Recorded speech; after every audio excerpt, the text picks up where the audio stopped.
Hey everybody, how's it going? This is going to be the first time using the brand new transmission jack and see if it does what I need it to do.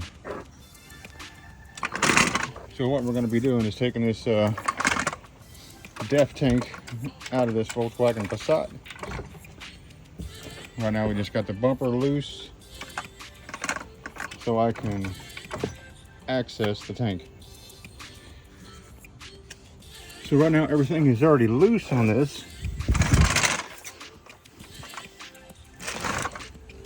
So what we're doing is, first off, I'm gonna get this thing at the right angle so I can use it to my best advantage. Okay, so there we are.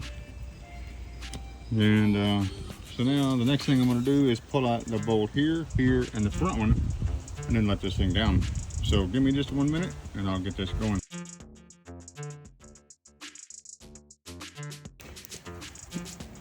Well, it looks like the transmission jack worked like a champ. We got the tank down and out of the car.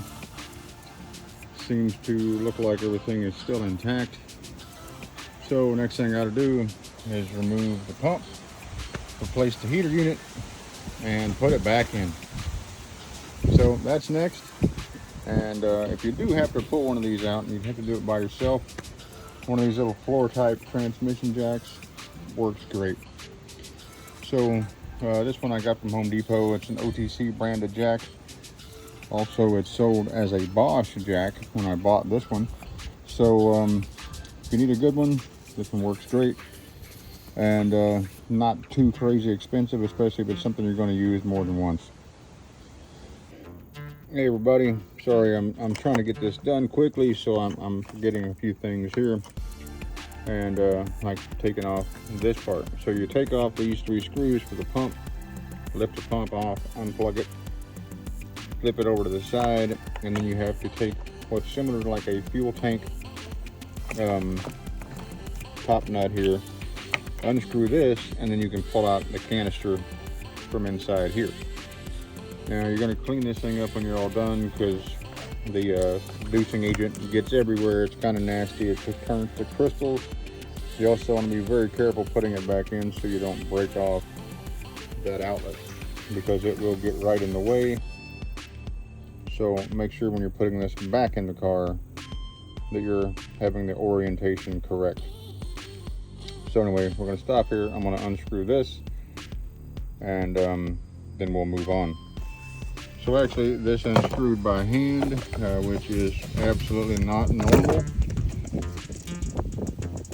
And then once this is out, then you have to reach into the tank and turn the unit in there counterclockwise. So you're going to reach down in here, grab that, turn it till it clicks, and then you can pull that unit out.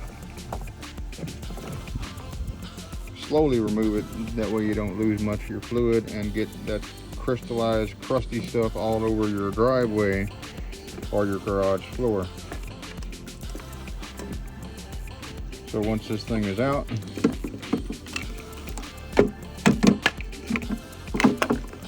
you can snip your zip ties here and remove this all the way out of the car, put your new one back in, lock it in, and you can be done. It would be